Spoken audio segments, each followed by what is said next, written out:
उस मालिक के साथ अपने संबंध जोड़ लेना इस जीव के लिए सर्वोच्च, इस मानव जीवन की सर्वोच्च उपलब्धि है। और इसी के साथ और भी जो आए हुए हमारे अरुण नवागत अरुण भैया जी, सदस्य हैं, उन सभी का मैं स्वागत करता हूं। और अरुण भैया जी, जी जी हमारे बीच अलौकिक अद्भुत आध्यात्मिक प्रवक्ता परमादरणीय श्रद्धेय दर्शन भैया जी आ गए हैं। हम लोग बिना एक मिनट समय व्यर्थ गवाए हुए अब मैं चाहूंगा, आग्रह करूंगा, जो कि दर्शन भैया जी का ये समय भी है, वो तो हम लोगों की दृष्टता है, जो हम लोग अपना समय इनके समय में से ले लेते हैं, ये इनकी असीम कृपा है। तो अब मैं अपनी आप सभी ग्रुप के समस्त भाइयों की वाणी को विराम देते हुए और अपना निवेदन दर्शन भैया के श्री चरणों में निवेदित करता हूं कि वो अपना समय स्टार्ट करें और अपने आध्यात्मिक ज्योति से, अलौकिक ज्योति से हम सभी को प्रकाशित करें। परम आदरणीय दर्शन भैया जी। जी जी गोपाल भैया, मैं भी यही कहने चाह रहा था। धन्यवाद। मैं तरसेम जी से निवेदन करूंगा कि हम सबको एक संबोधित करें, क्योंकि अब उनका समय शुरू हो चुका है और सभी हमारे अधिकतम मेहमान आ चुके हैं। तो तरसेम भैया अपना कार्यक्रम जो भगवत कृपा से आगे बढ़ाएं और हम सबको संबोधित कर कर ज्ञान का लाभ प्रदान करें। जी, सबको नमस्कार करता हूँ, प्रणाम करता हूँ, सत श्री अकाल करता हूँ, परमात्मा के श्री चरणों में वंदन करता हूँ। हमारे सब भाई बहनों के लिए, अपने लिए भी, कि वो हमको सद्बुद्धि दें, हम में सहनशीलता, धैर्य, प्रेम के फूल खिलाएं, ताकि हमें अपने जीवन की वो उपलब्धि हो सके जिसके लिए हमें ये मानव तन मिला है। आज मैं जो भी कहना चाहता हूं उससे पहले कुछ और कहना चाहता हूं, क्योंकि रात को मुझे ऐसा पता चला कि ग्रुप में कुछ भाई बहन जिज्ञासु थे, ग्रुप छोड़ चुके हैं। तो उसके बारे में मैं 1 मिनट बात करूंगा, उसके बाद हम आज के विषय को शुरू करूंगा। मैं जी जी बात यह है कि हम जिस उद्देश्य के लिए इस ग्रुप में हैं, अगर हम उस उद्देश्य को भूल जाएंगे तो फिर हम इस ज्ञान की बात तो दूर है, हम एक अच्छे इंसान भी नहीं बन पाएंगे। कि सबसे पहली बात, ज्ञान की पात्रता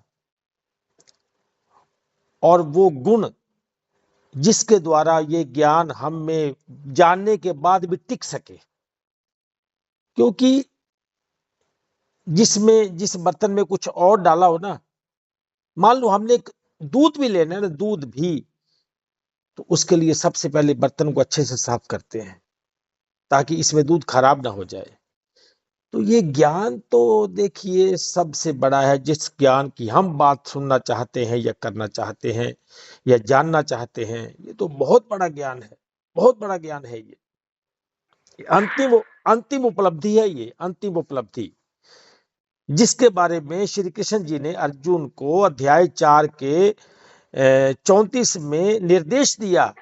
अगर वो ज्ञान चाहिए तो क्या करना पड़ेगा, वो ज्ञान चाहिए तो क्या करना पड़ेगा, कि तद्विधि प्राणिपातेन, सबसे पहले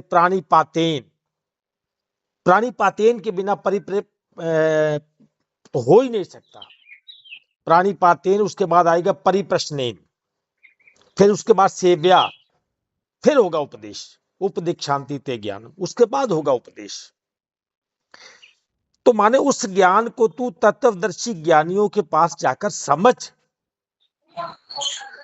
उनको भली भांति दंडवत प्रणाम करने से, कि सबसे पहले अपने बीच जो छल बल है ना, इनको निकालो, डंडे की जैसे हो जाओ, सीधे बिल्कुल, ना कोई छल, ना कोई कपट, ना कोई द्वेष, ना कोई नफरत, ना कोई निंदा, ना कोई चुगली, कुछ नहीं। ये रुकावट है ज्ञान में। भली भांति दंडवत प्रणाम करने से, उनकी सेवा करने से और कपट छोड़कर सरलता पूर्वक प्रश्न करने से, सरल हो जाओ, सरल। वे परमात्म तत्व को भली भांति जानने वाले ज्ञानी महात्मा तुझे उस तत्व ज्ञान का उपदेश करेंगे। पहले उपदेश करेंगे, बाद में आया, पहले जो जो आया वो होना जरूरी है। दो प्रकार की संपदाएं हैं, एक दैवी संपदा है, एक आसुरी संपदा है। ज्ञान जब भी मिलेगा, ज्ञान जब भी टिकेगा, पहला ज्ञान मिलना, उसके बाद ज्ञान का टिकना। ज्ञान तो ऐसा है जिसके बारे में अष्टावक्र जी ने राजा जनक को जो कहा, उसे आप एक बार सुन लीजिए, ज्ञान है कैसा। अष्टावक्र जी राजा जनक को ज्ञान उपदेश से पहले कहते हैं कि अष्टावक्र का ज्ञान प्राप्ति हेतु मात्र उपदेश इतना ही था कि आत्मज्ञान के लिए कुछ करना नहीं है। क्रिया बंधन मात्र है, क्रिया के साथ फल की आकांक्षा सदा लगी रहती है, इनके साथ अपेक्षाएं जुड़ी रहती हैं, हर क्रिया की प्रतिक्रिया होती है, इसमें तो कोई संदेह ही नहीं है। हर एक्शन का रिएक्शन होगा, वह उसका निश्चित फल अवश्य मिलता है और यही मुक्ति में बाधा बनता है। अष्टावक्र जी ने तो समाधि के अनुष्ठान तक को भी बाधक बताया है। ये समाधि का अनुष्ठान भी बाधक है ज्ञान में। अष्टावक्र का सारा उपदेश जो है वो बोध का है, जागरण का है। मनुष्य शरीर मन बुद्धि अहंकार में जीता है। जितने मनुष्य शरीर हैं ये मन में जिएंगे, बुद्धि में जिएंगे, अहंकार में जिएंगे। इसी से उसे सुख और दुख का अनुभव होगा। काम, क्रोध, लोभ, मोह, मद, मत्सर आदि इन्हीं सब से जुड़े हैं। इन्हीं के कारण वो भोगों में रुचि लेते हैं। जीवन समस्या नहीं है, किंतु मनुष्य के गलत दृष्टिकोण ने ही उसे समस्या बना दिया है। जैसे मकड़ी अपना जाला स्वयं बनाती है और स्वयं भी उसमें फंस जाती है, उसमें स्वयं भी उलझ जाएगी। किंतु मनुष्य शरीर, जो मनुष्य है, ना ये शरीर है, न मन है, न बुद्धि है, न अहंकार है, वो शुद्ध चैतन्य मात्र है। शरीर स्थिति ये चैतन्य ही आत्मा है। वह विश्व की समस्त आत्माओं का एकत्व भाव ही ब्रह्म है। तो इसके लिए जो मैं स्वयं हूं, जो मैं स्वयं हूं, अगर मैं उसको प्रस्तुत न करके कुछ और लक्षण प्रस्तुत कर रहा हूं, तो ये तो ज्ञान प्राप्ति के लक्षण तो बिल्कुल नहीं है, बिल्कुल भी नहीं है। जो चैतन्य है वो तो ना भोगता है, न करता है, ना इसका बंध है, न मोक्ष। ये किसकी बात है? मेरी। निर्विकार, निरंजन, क्रिया रहित, स्वयं प्रकाश, समस्त सृष्टि में व्याप्त, सृष्टि का आधार चैतन्य। जब हम बातें करेंगे इतनी बड़ी बड़ी, सबके भीतर बैठे परमात्मा तक को नमस्कार करेंगे, सबसे पहले एक दूसरे का अभिवादन करते हैं ग्रुप में, तो वो अभिवादन किस काम का? जब हमें वो सहनशीलता वाले गुण, जिसके बारे में श्री कृष्ण जी अर्जुन को अध्याय 16 में समझाते हैं कि वो गुण कौन से हैं जो होने चाहिए, जिसके द्वारा ये ज्ञान टिकेगा। अध्याय 16 का श्लोक नंबर 2 ही है। मन, वाणी और शरीर से किसी प्रकार भी किसी को कष्ट न देना। मन, वाणी और शरीर से किसी प्रकार भी, मानो कोई भी प्रकार हो, किसी प्रकार से भी किसी को कष्ट न देना। यथार्थ और प्रिय भाषण, प्रिय पाषण, क्या इसका अर्थ क्या है? अंतःकरण और इंद्रियों के द्वारा जैसा निश्चय किया गया हो वैसे का वैसा ही प्रिय शब्दों में कहने का नाम ही सत्य भाषण है।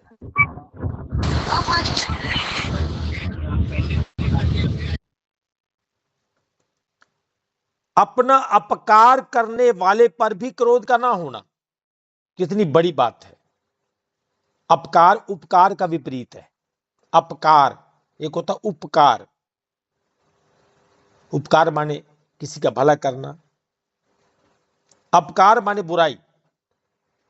अपना अपकार करने वाले पर भी क्रोध का न होना, कर्मों में कर्तापन के अभिमान का त्याग। मैं नहीं कर रहा हूं, इसका प्रैक्टिकल सदैव हो रहा है। अगर आप 10 मिनट भी इस मनन में बैठ जाएंगे कि क्या मैं करता हूं, क्या मेरा मन बुद्धि अहंकार करता है?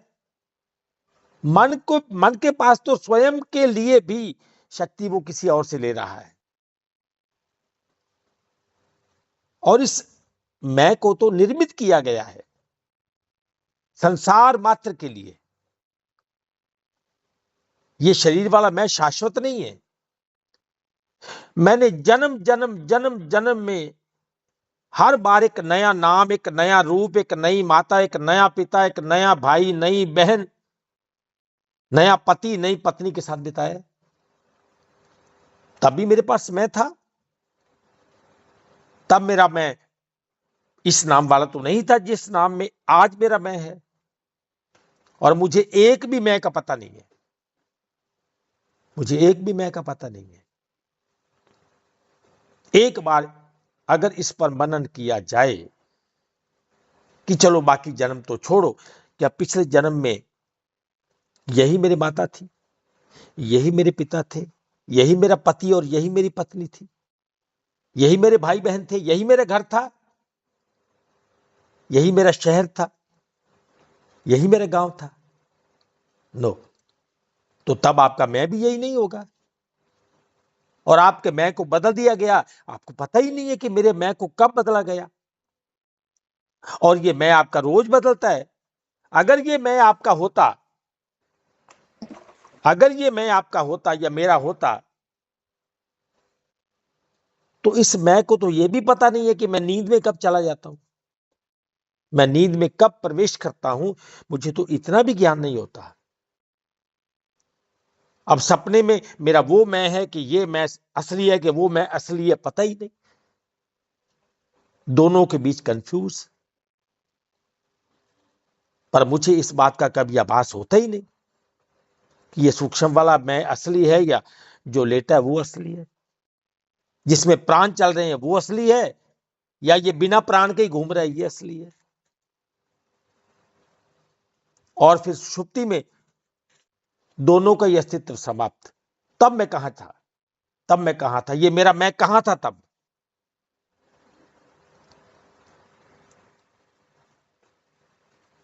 मुझे अपने आप पर थोड़ा समय लगाना होगा। मुझे अपने आप से बात करनी होगी कि लोगों से कह रहा है तू कि खुदा तो एक है, पर पूछ अपने दिल से इसमें क्यों भेद है? थोड़ी समझ खुद को भी तो आ जाने दे, अभी नादान है ना समझ है आदमी, जरा ज्ञान का दिया तो जल जाने दो। अभी छोटा सा मकान है, अभी दिल में वो कहां है? जरा उसको दिल में तो उतर जाने दो, अभी नादान है ना समझ है आदमी, जरा ज्ञान का दिया तो जल जाने दो।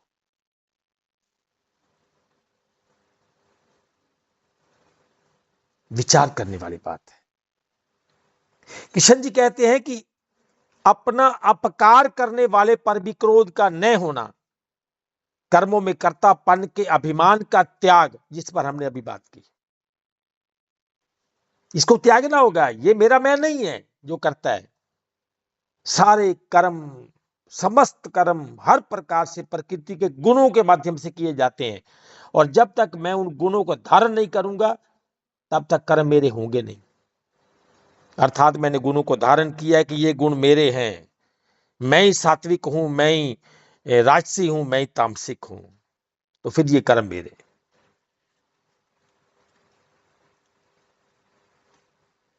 अंतःकरण की उपरति अर्थात चित्त की चंचलता का अभाव। इस चंचल मन को रोकिए कि रुक, तुझे कुछ जानना है, तुझे कुछ समझना है, तू ये नहीं है, तू कुछ और है। अपने आप को जानो, तू ये नहीं है जिसका प्रदर्शन कर रहा है, ये नहीं है तू। तेरा स्वरूप कुछ और है, ये तो रूप है तेरा, तेरा स्वरूप कुछ और है। अपने स्वरूप को जान, अपने स्वरूप को समझ।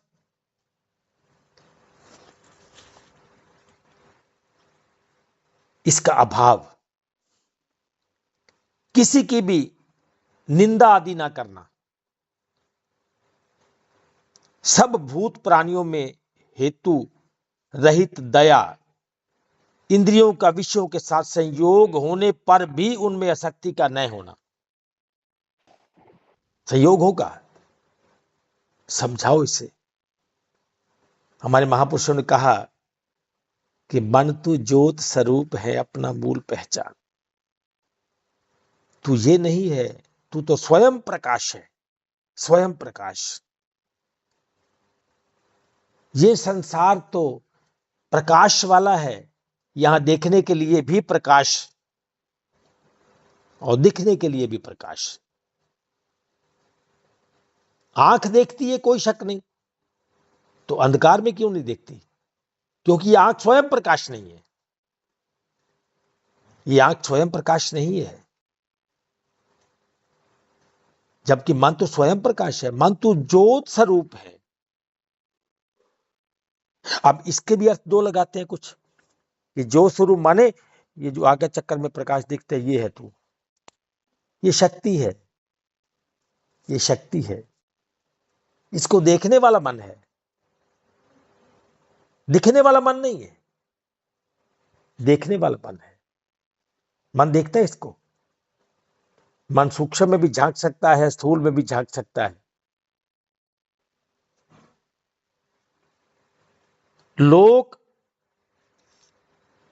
और शास्त्र से विरुद्ध आचरण में लज्जा। अगर ज्ञान में हो तो अगर कोई बात शास्त्र विरुद्ध है तो आपको उसमें लज्जा होनी चाहिए, लज्जा आनी चाहिए। और व्यर्थ की चेष्टाओं का अभाव।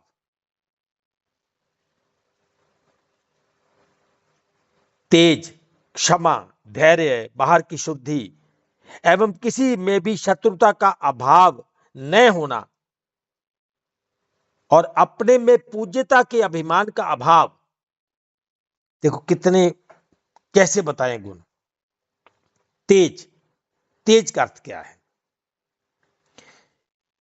जो श्रेष्ठ पुरुष हैं उनकी जो शक्ति है उसी का नाम तेज है, जिसके माध्यम से वो कुछ कहेंगे, ज्ञान पर बात करेंगे और सबसे पहले उस तेज को प्राप्त करते हैं वो स्वयं भी। जब भी कोई सत्संग शुरू होगा, प्रवचन शुरू करेंगे, तो उससे पहले किसका अभिवादन करेंगे? किसका? परमात्मा का अभिवादन करेंगे। और जो श्रोता हैं उनका भी अभिवादन होना चाहिए, कि सुनने वालों का भी अभिवादन।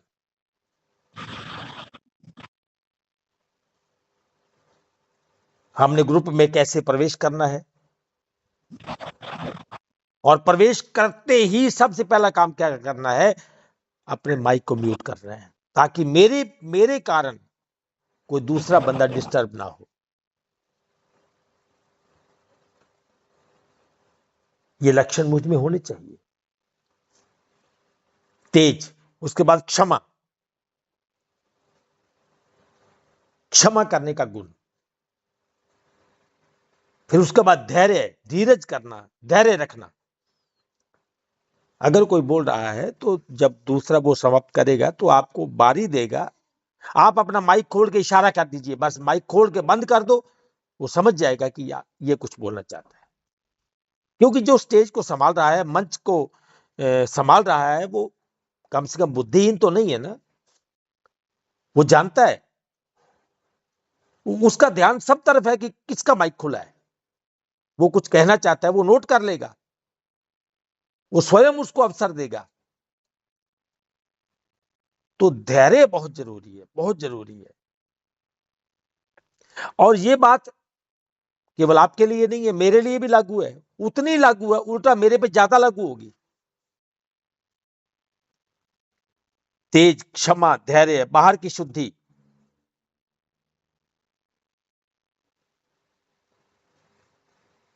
अर्थात हम अपने शब्दों से, अपनी वाणी से क्या बोल रहे हैं, मेरे शब्दों से किसी के मन पर कैसा प्रभाव पड़ रहा है, उसके बारे में भी मुझे विचार करना चाहिए। कहीं मैं कुछ ऐसे विचार तो नहीं दे रहा हूं शास्त्र विरुद्ध, धर्म विरुद्ध, कि मैं उस जीव के पतन का कारण बन जाऊं। कहीं मैं कुछ ऐसा तो नहीं कह रहा हूं। और मैं जो कह रहा हूं, क्या वो मेरा अनुभव है?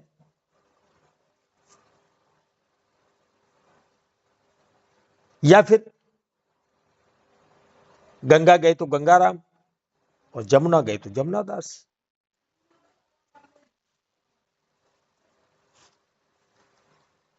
अपने में पूज्यता का, अभिमान का अभाव, मेरी पूजा हो,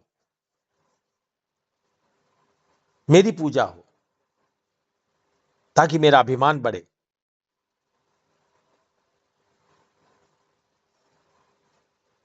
मैं आपको अपनी ही बात सुनाता हूं, किसी और की नहीं।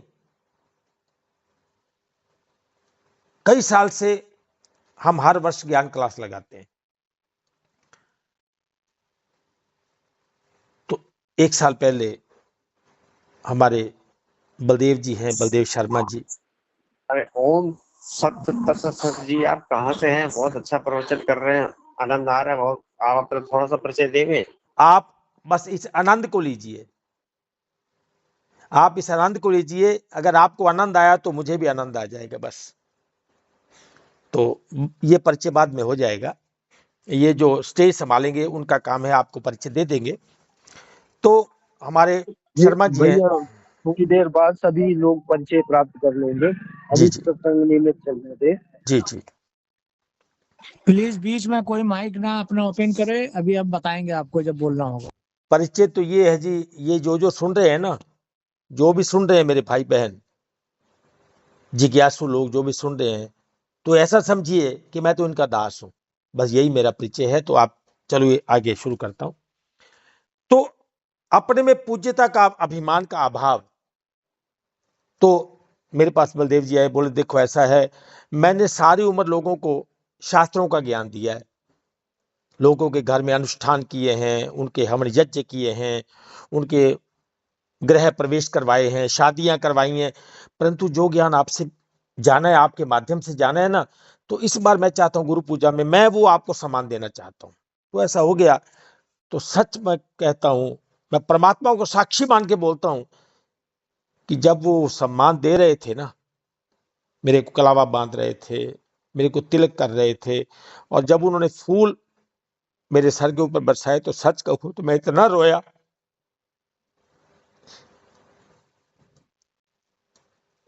इतना रोया कि क्या बताऊं आपको। मेरे को ऐसा लग रहा था कि नहीं, मैं इसके काबिल नहीं हूं, नहीं हूं मैं इसके काबिल। क्योंकि इसका जो काबिल है वो तो परमात्मा है, कृपा तो उसकी हुई है ना। तो सम्मान शरीर को मिल रहा है। 2 दिन तक मेरे मन में ये उमड़ता रहा कि पता नहीं इसके बारे में अपने आप को क्या कहूं, मैं क्या कहूं। आज भी जब कुछ ऐसी बात होती है, कोई ऐसा भजन, कोई ऐसा भाव, जैसे भी परमदीप जी ने जो गाया था, तो देखो मन में भाव उमड़ने लगते हैं, प्रेम उमड़ने लगता है सबके लिए, केवल सबके लिए प्रेम उमड़ता है कि धन्य है वो लोग जो परमात्मा की बात सुनते हैं, धन्य है वो लोग जो इस ज्ञान से गुजरते हैं। धन्य है वो जीवात्माएं जो अपने सुख वैभव छोड़कर, अपने जरूरी काम छोड़कर रोज सुबह परमात्मा की हाजिरी सुनना। अपने में पूज्यता का, अभिमान का अभाव, ये सब तो है अर्जुन दैवी संपदा को लेकर उत्पन्न हुए पुरुष के गुण या लक्षण।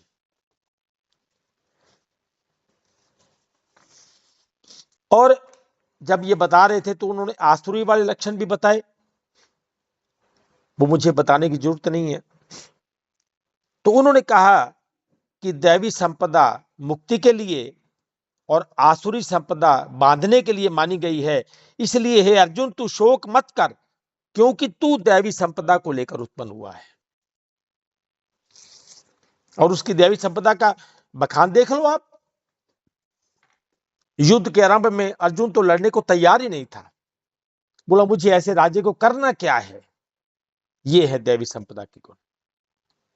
मुझे ऐसे राज्य को करना क्या है। इतने खून खराबे के बाद अगर राज्य मिल भी जाएगा तो क्या करूंगा मैं उसका। नहीं केशव मुझे यहां से ले चलो, मैं लड़ना नहीं चाहता, मैं खून खराबा नहीं चाहता। ये तो मेरे पूजनीय है, सब पूजनीय है। गुरु द्रोण खड़े हैं, मेरे कुल गुरु खड़े हैं,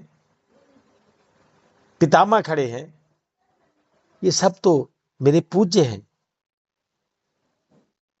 मैंने तो कभी इनको कुछ बुरा बोला भी नहीं, कभी शब्दों के माध्यम से भी इनका कभी मैंने तिरस्कार नहीं किया, अपमान नहीं किया मैंने कभी इनका। क्या इनको मैं इन पर बाण चला पाऊंगा मैं? इसे तो अच्छा है मैं भीख मांग के खा लूंगा, इन पर बाण नहीं चला सकता केशव, मैं नहीं चला पाऊंगा इन पे बाण। ये मेरे अपने हैं और मेरे लिए तो कोई बेगाना ही नहीं है। हमारे महापुरुषों ने गुरबाणी में यही कहा कि ना को बैरी नहीं बेगाना, सगल संग हमको बन आई, बिसर गई सब तात पर आई, जब ते साध संगत मोह पाई। कोई बैरी नहीं है, कोई बेगाना नहीं है, ये उसका सृष्टि खेल है। ना को बैरी नहीं बेगाना, सगल संग हमको बन आई। जितने भी हैं मेरे को तो सब अच्छे लग रहे हैं, सबसे प्रीत, सबसे प्रेम लग रहा है मुझे, क्योंकि कोई इनमें ऐसा नहीं है जिसको परमात्मा ने ना बनाया हो। जो उसके सृष्टि का पाठ है सब उसी के हैं, उसी में है, उसी के हैं, उसी से हैं। और मानव को तो उन्होंने विशेष रूप से चुना है। सब मम प्रिय सब मम उपजाए, रामचरितमानस। सब मम प्रिय, राम जी कहते हैं सब मम प्रिय सब मम उपजाए, सब ते अधिक मानुज मोह भाए। मनुष्य मुझे सबसे अच्छा लगता है क्योंकि यह सर्वश्रेष्ठ तन है। और इसकी सर्वश्रेष्ठता का आधार क्या है? इसकी सर्वश्रेष्ठता का आधार क्या है? इसका सर्वश्रेष्ठ होना, बड़े भाग्य मानुष तन पावा। जिस तन को बड़े भाग्यों से पाया है, जिसको पाने के लिए देवता तक तरसते हैं, क्या ऐसे तन को पाने के लिए देवता तरसते हैं? बड़े भाग्य, छोटे भाग्य नहीं, बड़े भाग्य मानुष तन पावा, सुर दुर्लभ ग्रंथ ही सब गावा। श्री गुरु ग्रंथ साहिब में भी ऐसा श्लोक आता है, इस देही को सिमरे देव, सो देही भज हर की सेव। इस देही को पाने के लिए देवता तरसते हैं।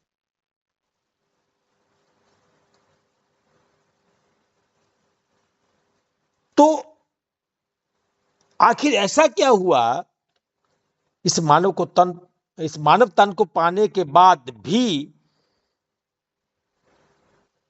मैंने कुछ ऐसा कर लिया कि मैं भूल गया अपने आप को, अपनी स्मृति भूल गया, अपनी याददाश्त ही गवा बैठा। बड़े भाग्य मानुष तन पावा, सुर दुर्लभ ग्रंथ ही सब गावा, साधन धाम मोक्ष के द्वारा। ये तो मोक्ष का द्वार है, द्वार, ये मोक्ष का द्वार। पाए न जहीं परलोक सवारा, इसको पाकर भी जिन्होंने परलोक नहीं सवारा। लोक सवारने की बात नहीं की है, परलोक सवारने की बात की है। हम यह परलोक सवारने आए हैं, लोक सवारने नहीं। परंतु परलोक सवारने से पहले कम से कम लोक में गंदगी तो न फैलाई जाए। मेरे द्वारा, मैं अपने आप को माध्यम बना के बात करूंगा, अगर मेरे द्वारा किसी को कष्ट है, किसी को परेशानी है, मेरे द्वारा किसी को किसी प्रकार का दुख हो रहा है, तो मैंने कल भी मुन्ना भाई से कहा, देखो अगर मेरे कारण किसी को कोई भी परेशानी है तो मुझे ग्रुप से बिना पूछे निकाल देना, मैं आपसे कारण भी नहीं पूछूंगा। हो सकता है आप कारण बताते हुए शंका करें या फिर संकोच करें, सॉरी।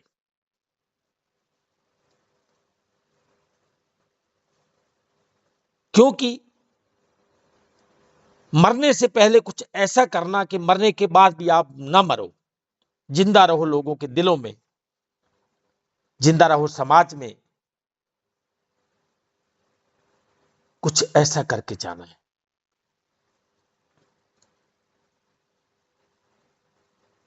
ये 99% उबाल वाला काम है।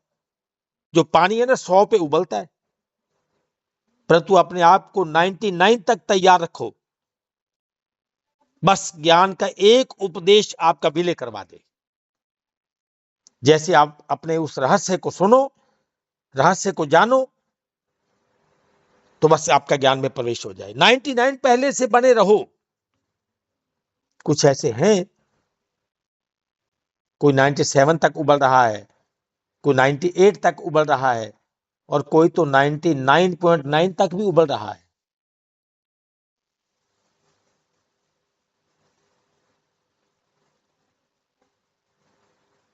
मेरे द्वारा किसी को किसी प्रकार का कोई कष्ट ना हो। कहीं ऐसा ना हो कि जैसे मैं ग्रुप में प्रवेश करूं तो लोग छोड़ के भागने लगे कि नहीं, इसको तो मुझे सुनना ही नहीं है, इसकी तो मुझे बात ही नहीं सुननी है। तो कुछ ऐसे कि सही सज्जन प्यारे मेल, जित मिले तेरा नाम चितावे। हे परमात्मा, उसको मिलाना कि जिसको मिलने के बाद मुझे तेरी याद आ जाए। क्योंकि मैं किसान मरना नहीं चाहता, दुकानदार मरना नहीं चाहता, ड्राइवर मरना नहीं चाहता, अध्यापक मरना नहीं चाहता, प्रोफेसर मरना नहीं चाहता, वकील मरना नहीं चाहता। मैं भक्त होके मरना चाहता हूं। मैं भक्त होके मृत्यु को चाहता हूं। कोई ये ना कहे कि वो दुकानदार मर गया, वो ठेले वाला मर गया, वो समोसे वाला मर गया, वो किसान चला गया, वो दुकानदार चला गया, वो अध्यापक चला गया, वो फलां चला गया, फलां चला गया। नहीं, एक भक्त चला गया। जब हम आए जगत में, जग हंसे हम रोए। ये कहां गया? टूट गया अपने अस्तित्व से, मुझे खेल में डाल दिया गया। अब मुझे खेल में पास होना है। मुझे इस बात का परिचय देना है कि चाहे आप मुझे 100 बार भी धरती पर भेज दोगे तो मैं तो तेरा तेरा बस तेरा, किसी का नहीं हो सकता, किसी का होना नहीं चाहता। बस यही विनती बार बार करना कि प्रभु, हो सकता है मैं आपका हाथ छोड़ दूं, कमजोर हूं, असहाय हूं, बलवान नहीं हूं, पर आप मेरा हाथ पकड़ लीजिए। क्योंकि इस संसार का मजा भी, इस संसार का आनंद भी तभी है जब उसने हाथ पकड़ रखा है। अगर मैं उंगली पकड़ूंगा ना तो मेरी पकड़ कमजोर है।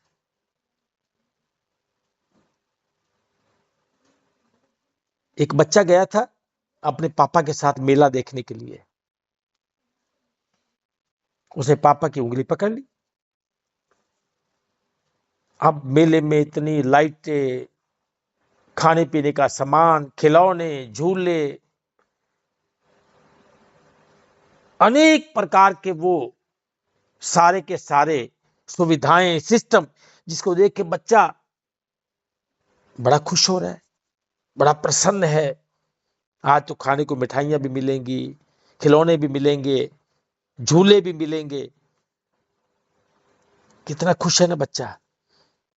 तो कहीं भीड़ में पापा की उंगली छूट गई। छूट गई उंगली पापा की। बच्चे की पकड़ है ना कमजोर है।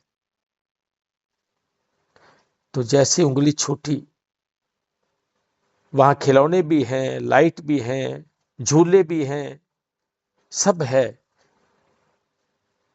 उसका आनंद नहीं है। अब गुब्बारे वाला भी गुब्बारे की आवाज लगाता है, खिलौने वाला खिलौने की आवाज लगाता है, झूले वाला झूले की आवाज लगा रहा है। बच्चे को कुछ सुनाई नहीं दे रहा है, कुछ भी। मेरे पापा कहां? रोने लगा, चिल्लाने लगा। लोगों ने कहा क्या चाहिए? बोले मेरे पापा बस। बोले मेला देखो ना। बोले मेला नहीं चाहिए, नहीं देखना मुझे मेला। मुझे मेले में कोई रुचि नहीं। अब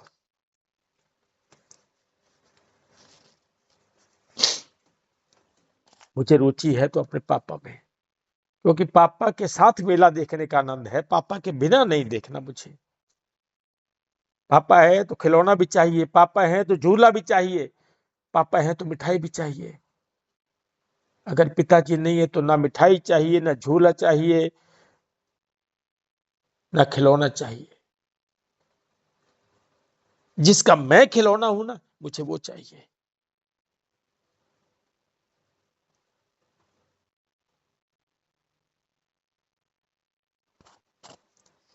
विचार करिए अपने आप पर, मनन करिए अपने आप पर। उसके बाद ज्ञान की बात करेंगे, अभी नहीं। अभी तो मुझे प्राणिपातेन करना है। अभी तो मुझे प्राणिपातेन करना है। अभी तो मुझे दंडवत होना है, दंडवत। अभी मुझ में कपट है, अभी मुझ में छल है। बातें सुनते हैं महापुरुषों की, बड़ी बड़ी बातें, बड़ी बड़ी बातें। ये कबीरदास जी की पत्नी ने कहा देखो इसको कितने वर्ष हो गए हैं, अब तो इसको ज्ञान दे दो। तो कबीरदास जी ने कहा नहीं, अभी नहीं। बोले कैसे? बोले अभी दिखाता हूं तेरे को, मैं अभी दिखाता हूं। तो एक बंदे की ड्यूटी लगा दी। देखो जब भी वो नहा के आए ना नदी से, तो छत पे बैठ जाओ। तो जैसे ही नहा के आने लगे तो उसके ऊपर कचरे की टोकरी फेंक देना। कचरे की टोकरी फेंकी, लगा गाली देने। तो कबीरदास जी की पत्नी ने देखा, बोली वो ठीक बोलते थे, अभी तो इसके अंदर ज्ञान जाने के लिए स्थान ही नहीं है, ये तो भरा हुआ है। अभी स्थान नहीं इसके अंदर ज्ञान जाने का। ज्ञान जाएगा भी तो उल्टी कर देगा, टिकेगा नहीं ज्ञान। क्योंकि निर्मल मन जन सोई मोहे पावा, मोहे छल कपट छिद्र नहीं भावा। मुझे ये छल कपट छिद्र अच्छे नहीं लगते हैं।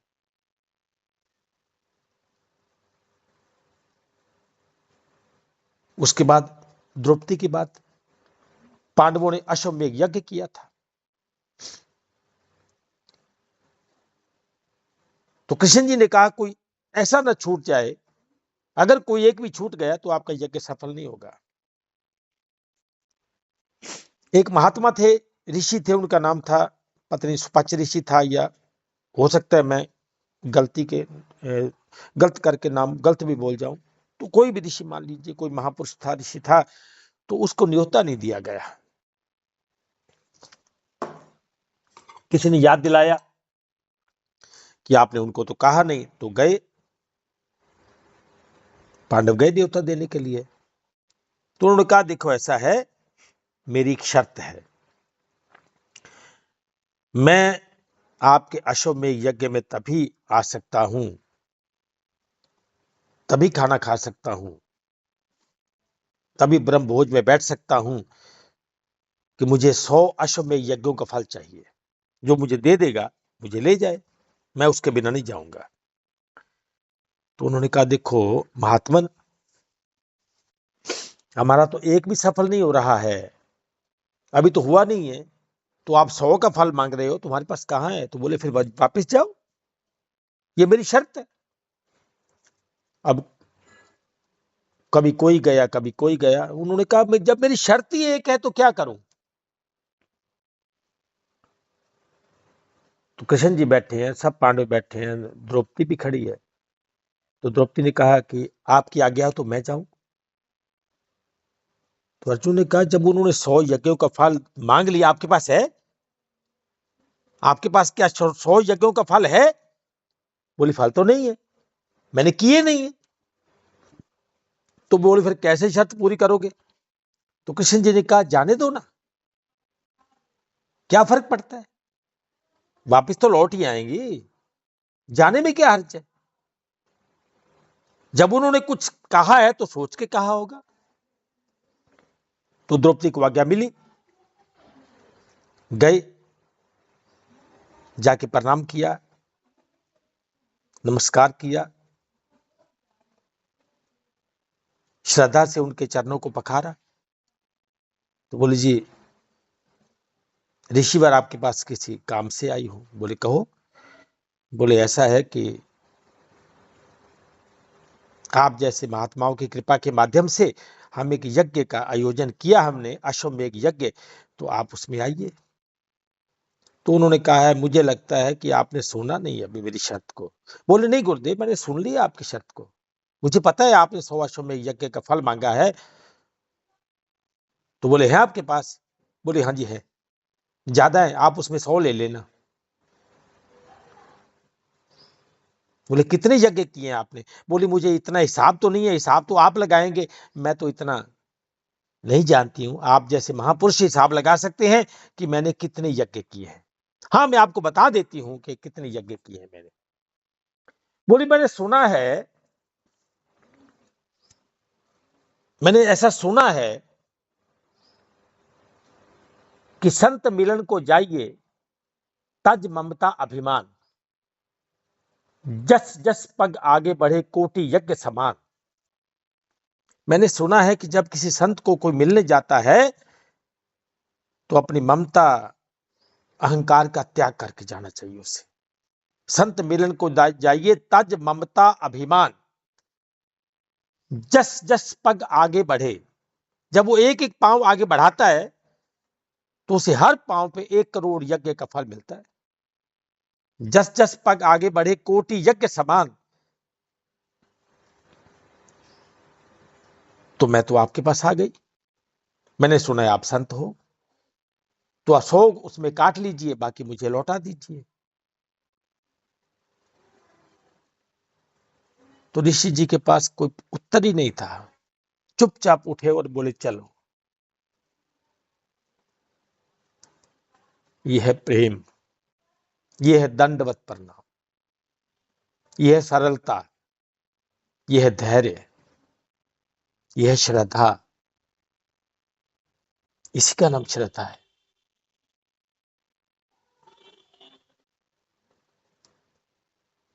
ये सब दैवी संपदा वाले गुण हैं और मुझे सीखने होंगे,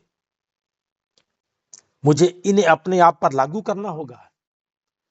जब तक मैं इन्हें अपने स्वयं पर लागू नहीं करूंगा तो मैं कभी भी ज्ञान का पात्र नहीं बन सकता। फिर भी अगर कोई ज्ञान डाल भी देगा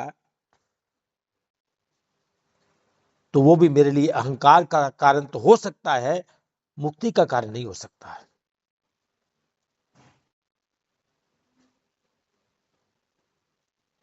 मुक्ति का और मोक्ष का कारण तो मेरे लिए ज्ञान नहीं हो सकता। वो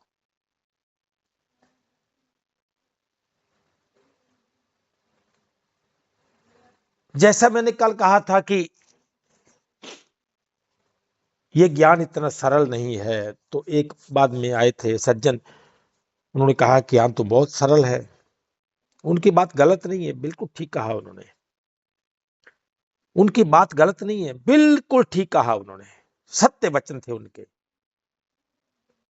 क्योंकि जिस स्टेज पर उन्होंने कहा वहां अति सरल है, और वो स्टेज है 99 वाली, 99 वाली स्टेज है। वो जो 99 पे उबल रहा है उसको तो केवल एक तत्व ज्ञान का केवल एक उपदेश चाहिए, बस वो तो विलय हो जाएगा, वो तो प्रवेश कर जाएगा। कैसे लोग, एक और छोटा सा दृष्टांत याद आ गया। दृष्टांत नहीं, सच्ची घटना है भाई कन्हैया जी की। गुरु गोविंद सिंह जी का युद्ध चल रहा था औरंगजेब के सिपाहियों के साथ।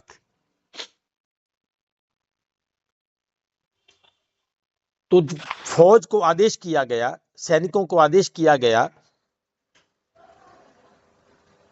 कि देखो ऐसा है, कुछ तो लड़ने वाले हैं, कुछ सेवा वाले हैं, तो उनके लिए खाने पानी की व्यवस्था तुम करोगे, खाना तुम लेके जाओगे, तुम ये लेके जाओगे, तुम उनके लिए दवाई लेके जाओगे, कुछ मरहम पट्टी करोगे। तो भाई कन्हैया की सेवा लगी पानी पिलाने पे, आप पानी लेके जाओगे। तब वो ना एक होती मश्क होती है, मश्क बोलते हैं उसके चमड़े की, वो अपनी पीठ पे लाद लेते हैं और फिर उसके माध्यम से पानी पिलाते थे। उसको बोलते मश्के, मश्क बोलते हैं उसको। तो भाई कन्हैया की ड्यूटी लगी कि पानी पिलाने की। दया भाव वाले थे, प्रेम वाले थे, श्रद्धा वाले थे, धैर्यवान थे। तो जब लगी ड्यूटी, तो अब लगी तो थी ये जो हमारे सैनिक है इनके लिए, तो वो कोई भी सैनिक घायल हो तो उसको जाके पानी पिलाने लगे। तो जब सैनिकों ने देखा तो कंप्लेंट हो गई, शिकायत हो गई कि देखो जी, अगर ये ऐसे होता रहा, जब हमारे बीच में द्रोही हैं, तो हम युद्ध नहीं जीत पाएंगे। लोग बड़ा लगे डांटने उसको, ये तो आपने बड़ा गलत किया भाई, हमने तो उनको घाव दिया, आपने उसको जाके जल पिला दी, वो फिर खड़ा हो गया। जब शिकायत हुई तो श्री गुरु गोविंद सिंह जी ने बुला लिया, आ जाओ भाई। अब बेचारा डरता डरता आया कि हाँ काम तो मैंने किया, इसमें तो कोई संदेह नहीं है। तो आया, बोले भाई कन्हैया ये आपने काम किया है, ये शिकायत कर रहे हैं। बोला हाँ जी गुरुदेव किया तो है। बोला क्यों किया है? बोला जी आपने कहा था। बोला मैंने कब कहा कि जाके दुश्मनों को पानी पिलाना? मैंने तो ऐसा नहीं कहा। बोले नहीं, आपने ये कहा था कि सब में वही है बस। तो जब मैं उस आंख से देखता था तो मुझे तो कोई दूसरा दिखाई नहीं देता था। मुझे नहीं पता वो हमारा है कि उसका बेगाना है, क्योंकि ना को बैरी नहीं बेगाना, सकल संग हमको बनाई।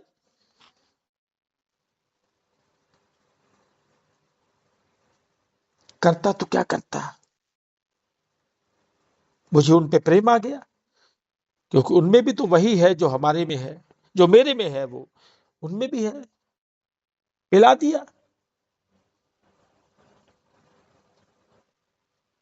कि तेनू पिया पिलावा पानी, सिर मेरे दे साई, तुरक अतुरक न दिसे कोई, तू दिसे सब नहीं थाई।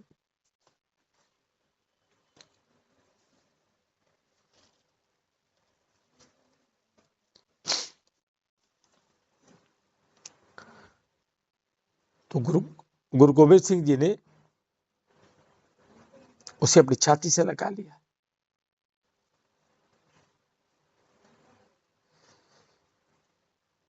बोले एक सेवा और सौंपता हूं, ये मलहम भी ले जा, अब ये भी लगाना।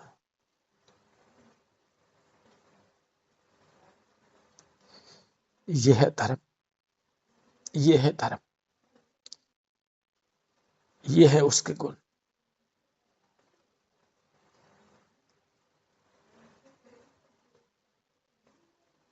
क्योंकि ये देश काल से आगे की बात है।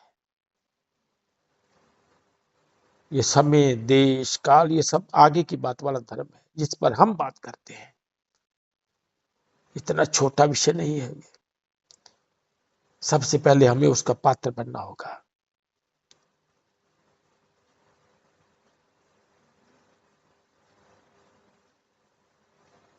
क्योंकि कोई भी इसमें प्रवेश करे ग्रुप में तो उसे लगे कि हां, मैं सही जगह पे आया हूं, मैं सही स्थान पे आया हूं। मेरे अंदर वैर विरोध का एक बीज भी फूटने लगे, उसको उसी समय तोड़ो नहीं। ये रुकावट है मेरे उस ज्ञान में, उस मार्ग में रुकावट होगा ये।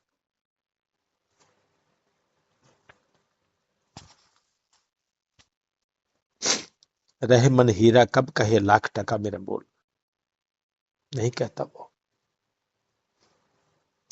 प्रेम, श्रद्धा, जिज्ञासा, सहनशीलता, धैर्य, यही तो परीक्षा लेती है हमारी प्रकृति, यही तो परीक्षा लेती है। बीच में वही तो खड़ी है, परमात्मा, माया, परमात्मा, प्रकृति, परमात्मा, योग शक्ति और आगे जीव। क्योंकि जीव का निर्माण तो माया ने किया ना, तो उसी उद्देश्य से किया है कि अब देखते हैं अब इसको क्या चाहिए, अब इसको क्या चाहिए।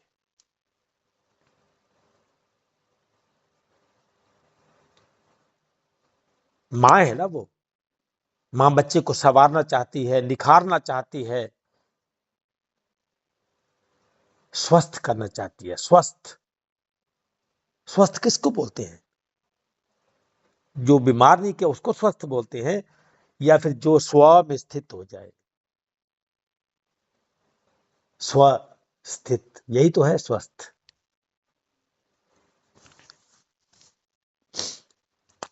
हम मानसिक रूप में बीमार हैं, हमें स्वस्थ होना है।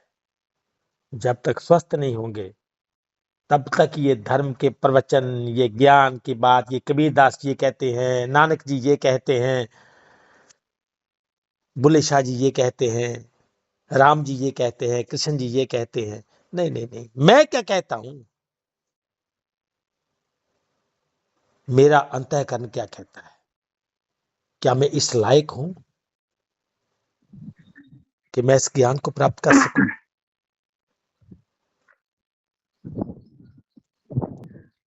समय बहुत हो गया, तो आगे चाहूंगा कि वाणी को विराम दूंगा।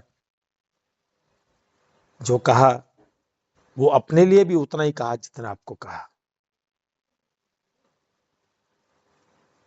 परमात्मा साक्षी इस बात का कि जो कहा उसमें मैं भी उतना ही रोल प्ले करना चाहूंगा जितना आप। और अगर मैं वो रोल प्ले करना नहीं चाहता तो फिर आपको भी नहीं कह सकता मैं, फिर आपको भी नहीं कह सकता। ये जरूरी है।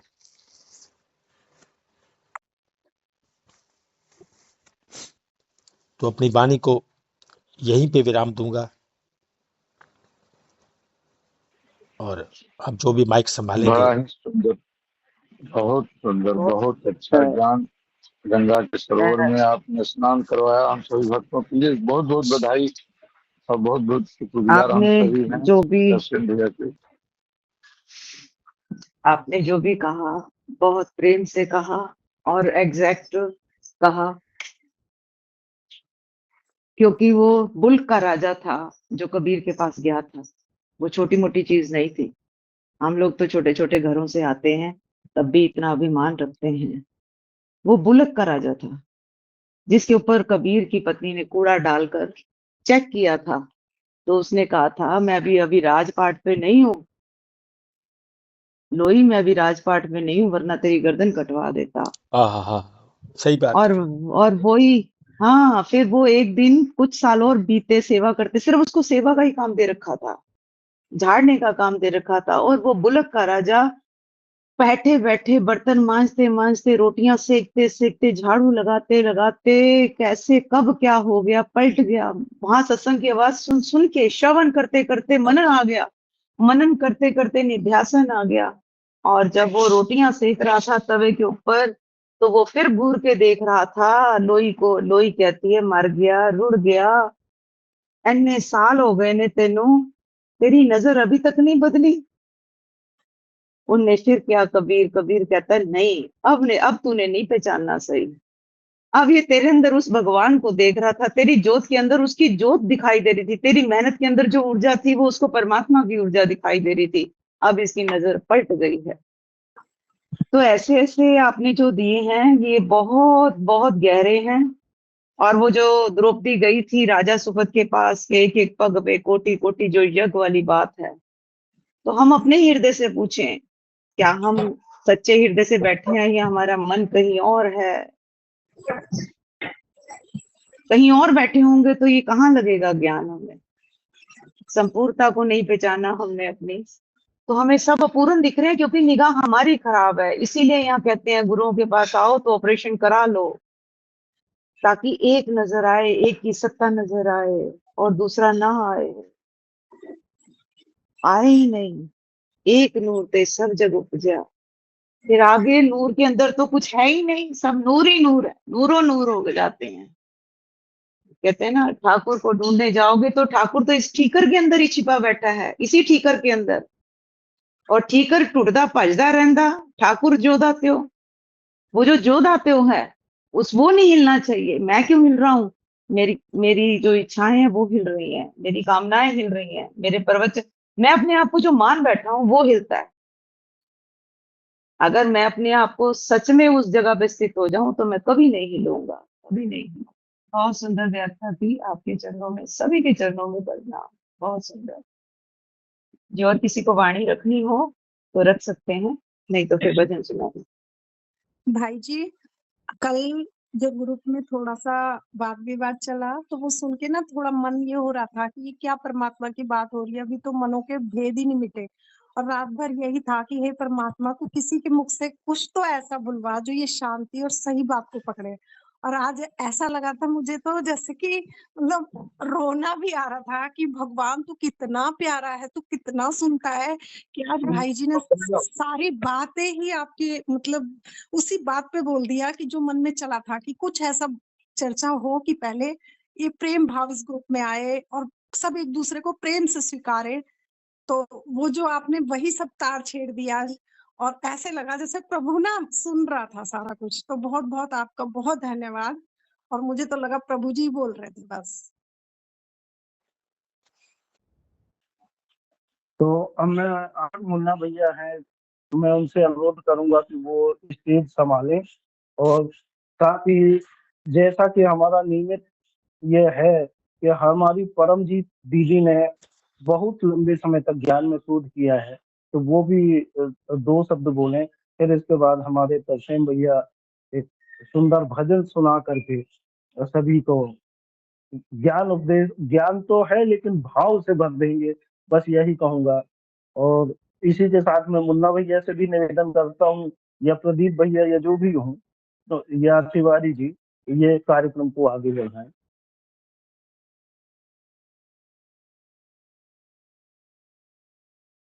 कोई नहीं, यश जी बोले, माता जी भी हैं, गुरमीत माता जी भी हैं, वो भी अपने शब्द रखते हैं।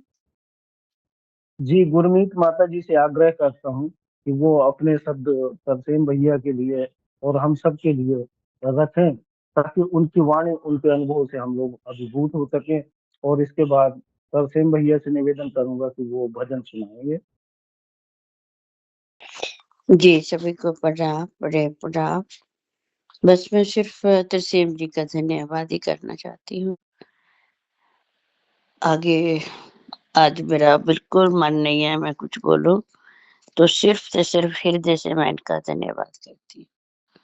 तरसेम जी बहुत अच्छा बोला आपने, हृदय से आपका आभार और शुक्रिया और प्रेम से आप जी को प्रणाम भी करती हूँ।